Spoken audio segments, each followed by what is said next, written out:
ดีครับอยู่ผมมาร์ทนะครับวันนี้เรามาอยู่กับเมนูมาม่าต้มยำทรงเครื่องนะครับผมเครื่องแน่นๆเลยนะครับแล้วก็ไข่แดงตรงกลางนี่เย้ายวนมากครับสุดยอดเลยครับเมนูนี้ Hi guys I'm Mart welcome back to my channel today I'm gonna eat spicy instant noodle it's all of seafood it's very delicious let's go ขออนุญาตใช้ตัวช่วยครับผมเมนูนี้เป็นฝีมือภรรยาผมอีกแล้วนะครับ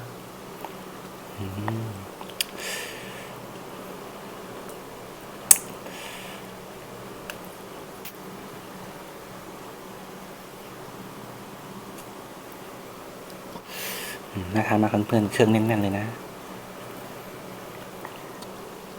เมนูนี้สามารถทำทานได้เองที่บ้านนะครับผมผมขอลองปลาหมึกสิ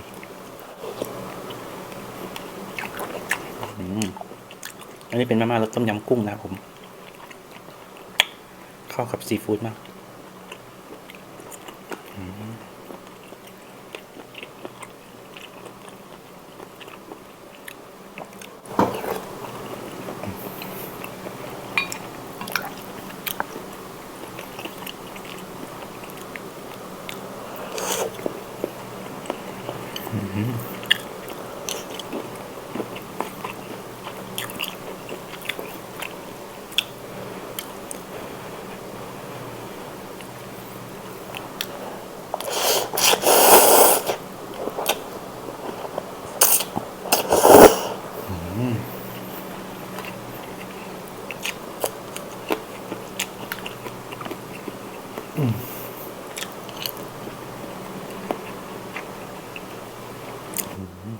เข้ากันมากครับฟิน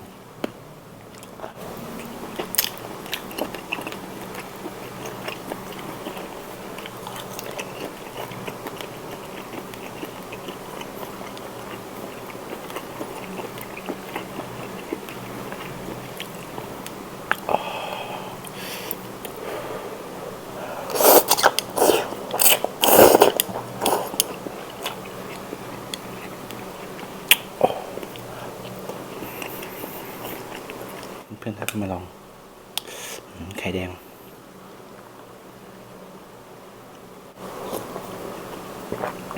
เพื่อนๆเจาะไข่แดง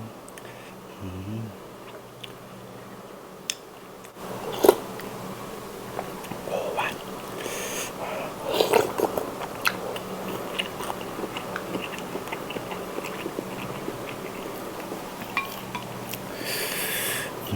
ฟิน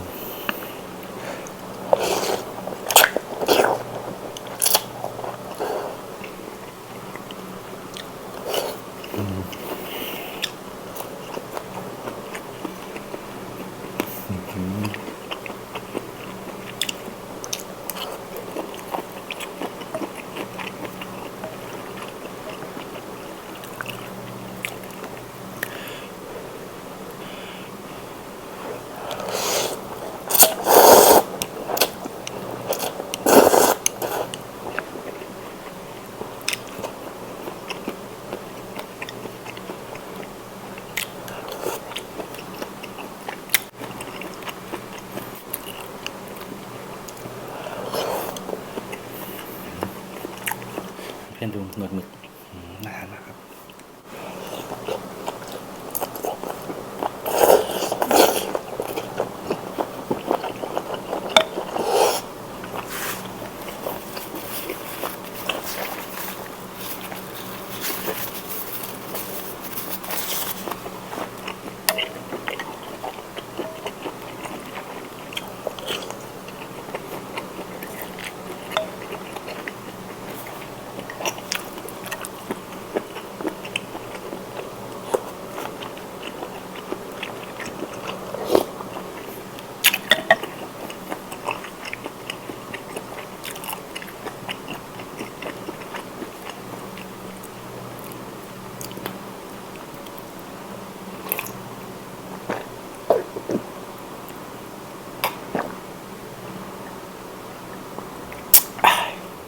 ขออนุญาตตัดหนวดหมึกติดนึงนะครับผม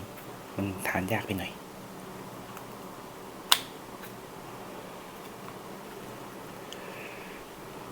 น่าจะพอดีคำ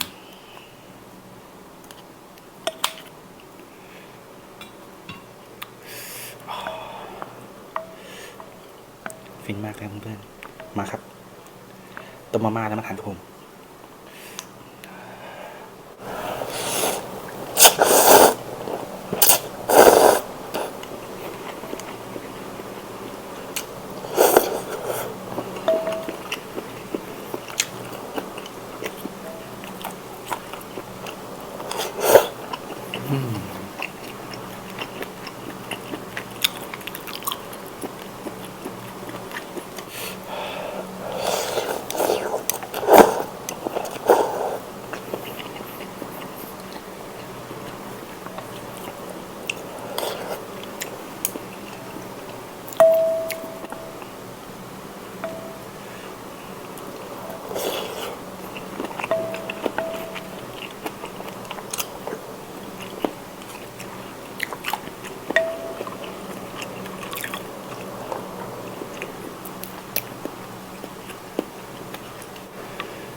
อร่อย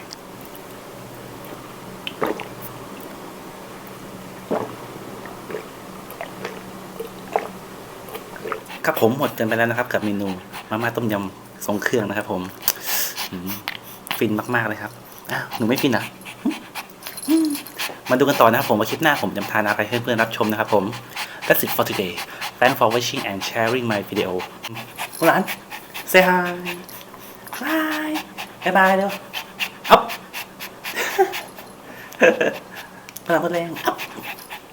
เก่งจังเลย good girl see you bye bye